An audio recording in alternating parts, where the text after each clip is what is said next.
पास गुलाम आता है और कहता है, मैं नहीं जानता कि ये अच्छी खबर है या बुरी। ये सुनकर इजाबेल कहती है, क्या बात है? जिसके जवाब में गुलाम कहता है, उरूज आ रहा था जिस पर डाकुओं ने हमला कर दिया। उसने अपना बचाव तो कर लिया, लेकिन उसने जिस डाकू को कत्ल किया वो मशहूर डाकू एंतुआन का भाई था। ये सुनकर इजाबेल बहुत परेशान हो जाती है और कहती है, ये बात किसी को नहीं बताना। जिसके जवाब में गुलाम कहता है, ये बात पहले से ही सबको मालूम हो चुकी है और हर बंदरगाह में लोग उरूज के बारे में बात कर रहे हैं। यहाँ ज़ैनब और लीना कश्ती पर सवार होते हैं। उसी दौरान उनकी कश्ती के सामने एक और कश्ती आ जाती है जिसके आगे एक शख्स को लटकाया होता है। नाजरीन, उस कश्ती पर डाकुओं ने हमला किया होता है। ये देखकर ज़ैनब बहुत परेशान हो जाती है। जिसके बाद वो कहती है, क्या कोई बहादुर नहीं जो समंदर में अमन कायम करे? इसी दौरान खिज़र को दिखाया जाता है जो कश्ती पर सवार कैलनोस के लिए रवाना होता है। उसी दौरान उसके सामने तूफान आ जाता है जिसे देखकर खिज़र कहता है, अब तो मुझे मज़ीद तेज़ी से जाना होगा। ये कहकर वो कश्ती में मौजूद इसहाक का सारा सामान समंदर में फेंक देता है ताकि उसकी कश्ती तेज़ी से चल सके। यहाँ उरूज रईस अपने साथियों के साथ इस्कंदरिया पहुँच जाता है और एलची से कहता है कि अब हमारी राहें जुदा होती हैं। फिर वो उसे गले लगाकर रुखसत कर देता है। उसी दौरान उसके पास एक शख्स आकर कहता है, हमने सुना है कि आपने किस तरह जालिम कुफार का मुकाबला किया और बहरे सफ़ेद में मुसलमानों को खुश कर दिया। इसी खुशी में हमारे नौजवान आपके सामने एक मुजाहरा करेंगे। इसके बाद वो नौजवान अपना खेल शुरू करते हैं और उरूज और इलियास उन्हें देख रहे होते हैं। उसी दौरान इजाबेल भी वहाँ पर आ जाती है और उन्हें इशारा करती है, जिसे देखकर इलियास कहता है, अगर रईस चलें सराय चलते हैं। इजाबेल ने हमारे लिए खाने का एहतमाम किया होगा। जिसके जवाब में उरूज कहता है, नहीं, मैं घर जाऊँगा इलियास, देसबीना मेरा इंतज़ार कर रही होगी। जिसके जवाब में इलियास कहता है, तो मुझे इजाज़त है, मैं जाऊँ? उरूज से इजाज़त लेने के बाद वो सराय में पहुंच जाता है। यहाँ सराय में आकर वो लड़कियों को अपने कारनामे सुना रहा होता है और उन्हें बताता है कि कैसे हमने जंग लड़ी। इसी दौरान इजाबेल वहाँ पर आ जाती है और कहती है, उरूज नहीं आया है? जिसके जवाब में इलियास कहता है, वो नहीं आया, वो सीधा घर गया। ये सुनकर इजाबेल कहती है, मैं उससे सफ़र के दौरान पेश आने वाले मसाइल के बारे में पूछना चाहती थी। जिसके जवाब में इलियास कहता है, बाबा उरूज समंदर का बादशाह है, लेकिन वो अपनी डेस्पीना से डरता है। तुम मुझसे पूछो, मैं तुम्हें सफ़र के अहवाल सुनाता हूँ। जिसके जवाब में इजाबेल कहती है, कोई ज़रूरत नहीं। ये कहकर वो वहाँ से चली जाती है। यहाँ उरूज और डेस्पीना खाना खा रहे होते हैं। कुछ बातें करने के बाद उरूज कहता है, हमें मदेली जाना चाहिए, वहाँ मैं अपने भाई और भाभी से मिलूँगा और अपने भतीजों से भी मिलूँगा। जिसके जवाब में डेस्पीना कहती है, ये आपकी अच्छी सोच है, हो सकता है इसी बहाने मैं अपने बाबा के साथ भी वक्त गुजारूँ। मुझे उम्मीद है इतने अरसे के बाद उनका गुस्सा ठंडा हो गया होगा। इसके बाद वो बैठकर प्यार भरी बातें करते हैं। यहाँ किलिचबे अपने बेटे कुर्दोगलो से बातें कर रहे होते हैं। किलिचबे कहते हैं, मुझे एक खबर मिली है जिसने मुझे खुश कर दिया। एक बहादुर तुर्क जवान ने एंतुआन के भाई को कत्ल कर दिया। जिसके जवाब में कुर्दोगलो कहता है, क्या वो जवान की गैर मौजूदगी में तुम्हारी बर्दाश्त खत्म हो गई?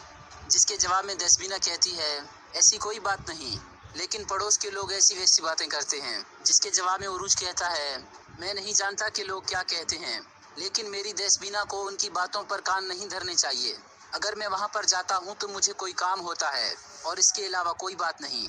यहाँ इजाबेल इलियास के पास आती है और कहती है, लगता है कि तुम एक ही जगह पर हो, लेकिन तुम्हारे इर्द गिर्द लड़कियाँ तब्दील हो रही हैं। जिसके जवाब में इलियास कहता है, सब लोग मुझे इतना याद करते हैं इजाबेल, इसमें भला मेरी क्या गलती है?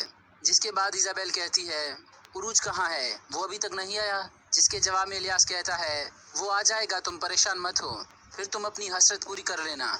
ये सुनकर वहाँ पर मौजूद लड़कियाँ हंसने लगती हैं। ये देखकर इजाबेल कहती है, तुम लोग क्यों हंस रही हो? दफा हो जाओ यहाँ से। इसी दौरान उरूज वहाँ पर आ जाता है। ये देखकर इलियास कहता है, तुमने अच्छा किया उन लड़कियों को भेज दिया, वरना आगा मुझ पर गुस्सा होते। इसके बाद इलियास और इजाबेल उरूज के पास आ जाते हैं। इजाबेल उरूज से कहती है, ये तुम लोग क्या कर रहे हो? जिसके जवाब में उरूज कहता है, तिजारत, और ये लो सराय का हिस्सा। जिसके बाद इजाबेल गुस्सा होकर कहती है, क्या तुम्हें अंदाजा है तुमने किसे कत्ल किया? जिसके जवाब में उरूज कहता है, इतना गुस्सा मत करो, तुम्हारी खूबसूरती कम हो जाएगी। जिसके जवाब में इजाबेल कहती है, आपकी ये लापरवाही क्या आपकी लाइल्मी है या फिर आपकी बेवकूफ़ी है? ये सुनकर उरूज हंसने लग जाता है और फिर उरूज कहता है, ये मेरी लाइल्मी या बेवकूफ़ी नहीं, हम इसलिए सुकून से हैं क्योंकि हम बेखौफ हैं। जिसके जवाब में इजाबेल कहती है, तुम्हें पता नहीं एंतुआन एक वहशी जानवर है। उसकी बातें सुनकर दोनों भाई बेखौफ होकर हंस रहे होते हैं। इसके बाद इजाबेल उरूज को समझाते हुए उसके हाथ पर अपना हाथ रख देती है और इलियास उसे देख रहा होता है। लेकिन उरूज अपना हाथ उसी वक्त हटा लेता है। आखिर में इलियास कहता है, हमें पोसीडन से ज्यादा तुमसे डर लगता है। ये सुनकर उरूज हंसने लग जाता है। यहाँ किलिच बे और उसका बेटा सराय की तरफ आ रहे होते हैं। इसी दौरान किलिच बे का बेटा कहता है, आप खुद उरूज से मिलने जा रहे हैं, इससे बेहतर था कि डाकू उसे मार देते। उसकी ये बात सुनकर किलिच बे उसे समझाने लगते हैं। यहाँ इजाबेल कहती है, क्या तुम अपनी दूसरी जिम्मेदारी के लिए तैयार हो? एक ताजिर ने हमसे मुहाफिज तलब किए हैं। जिसके जवाब में इलियास कहता है, हम लोग अभी वापस आए हैं, क्या हमें दोबारा सफर पर जाना होगा?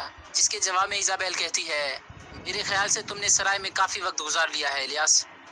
ये सुनकर उरूज कहता है, हम हमेशा तैयार हैं, मेरी उनसे मुलाकात करवाओ ताकि मैं पूछ लूँ उनका सामान क्या है और कीमत के बारे में तुम खुद बात कर लेना। इसी दौरान वहाँ पर गुलाम आ जाता है और कहता है, किलिच साहब आए हैं। ये सुनकर वो जल्दी से बाहर आ जाते हैं। उरूज किलिच बे के हाथ का बोसा लेने लगता है तो किलिच बे कहते हैं, तुमने हमारा सर फखर से बुलंद कर दिया है, अब तुम अपना सर हमेशा ऊंचा रखो ताकि हम गुरूर से देख सकें। और फिर वो उसे गले लगा लेते हैं। ये देखकर किलिच बे के बेटे को बहुत गुस्सा आ रहा होता है। यहाँ एंतवान अपनी जहाज पर मौजूद होता है। उसी दौरान उसका सिपाही आता है और कहता है, जनाब वो शख्स जो खुद को समंदर का बादशाह कहता है, जिसने आपके भाई को कत्ल किया, वो उरूज अपने भाई के साथ तिजारती जहाज़ों की हिफाजत करता है और इसी काम से अपनी रोटी रोजी चलाते हैं। और उनके दो और भी भाई हैं, खिजिर और इसहाक, जो लेस्बोस में पुरसुकून जिंदगी गुजार रहे हैं।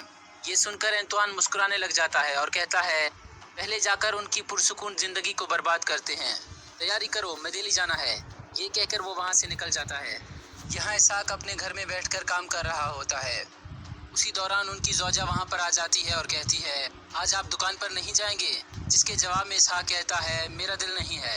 इसके बाद वो कहता है, मुझे खिजिर की हरकतें बिल्कुल पसंद नहीं हैं। जब वो आया तो उस्ताद सुलेमान के पास भाग गया। कल भी वो सुबह सवेरे से गायब है। जब मैंने नीको से पूछा कि वो कहाँ है तो उसने भी मुझे कुछ नहीं बताया। मुझे यकीन है कि ज़रूर वो कुछ करने वाला है। मुझे डर है कहीं वो भी उरूज की तरह समंदर में दिलचस्पी ना ले रहा हो। ये सुनकर उनकी ज़ौजा कहती है, आप तो जानते हैं कि ये खिजिर है, ये आपकी इजाज़त के बगैर कुछ नहीं करता, ये सिर्फ आपसे ही डरता है। ये सुनकर इसहाक कहता है, खिजिर और उरूज में क्या फ़र्क है, वो दोनों ही मेरे साथ नहीं हैं। ये कहते हुए वो बहुत उदास नजर आते हैं। यहाँ पेत्रो अपने सिपाही से कहता है, जल्द अज जल्द जंग की तैयारियां शुरू कर दो। सिपाही के जाने के बाद वो अपने खास आदमी से कहता है, बहुत जल्द हमें वो राज मालूम हो जाएगा जिसकी खातिर हमने इंदलस के पूरे कुतुब खाने को लूट लिया था। जिसके जवाब में वो शख्स कहता है, क्या इतनी जहमत उठाना ठीक था? जिसके जवाब में पेत्रो कहता है, मैं तुम्हें एक राज की बात बताता हूँ। पोप हजरत के हुक्म से सिलेबियों ने इस राज की तलाश शुरू कर दी है। इस राज की वजह से पूरी एक सल्तनत तबाह हो गई थी और इस राज की वजह से ही एक और सल्तनत बन गई है। जितनी जहमत हमने उठाई वो तो इसके मुकाबले में कुछ भी नहीं। हमें ये भी मालूम नहीं कि वो राज क्या है। हो सकता है वो बहुत कीमती खजाना हो और हो सकता है कि कोई ऐसी हकीकत हो जो तमाम खजानों से भी बढ़कर हो। हम सिर्फ ये जानते हैं कि एक शख्स है जो इस राज के बारे में जानता है। यहाँ उस्ताद सुलेमान एक किताब उठाकर उसे बोसा दे रहे होते हैं। फिर वो किताब को खोलते हुए कहते हैं, दुनिया के पहले शख्स हजरत आदम अलैहिस्सलाम थे। उस वक्त से आज तक इंसानों ने इस राज को मालूम करने के लिए बहुत जंगें लड़ी। इसके बाद वो एक ख्याल देखते हैं और साथ ही कह रहे होते हैं, पानी का राज, मिट्टी का राज और उन दोनों के दरमियान इंसान का राज जो कि चिकनी मिट्टी से बना है, आदम और उसके बेटों का राज। मैं कसम खाता हूँ कि मैं हमेशा तुम्हारी हिफाजत करूँगा और तुम्हारे लिए अपनी ज़िंदगी भी कुर्बान कर दूँगा।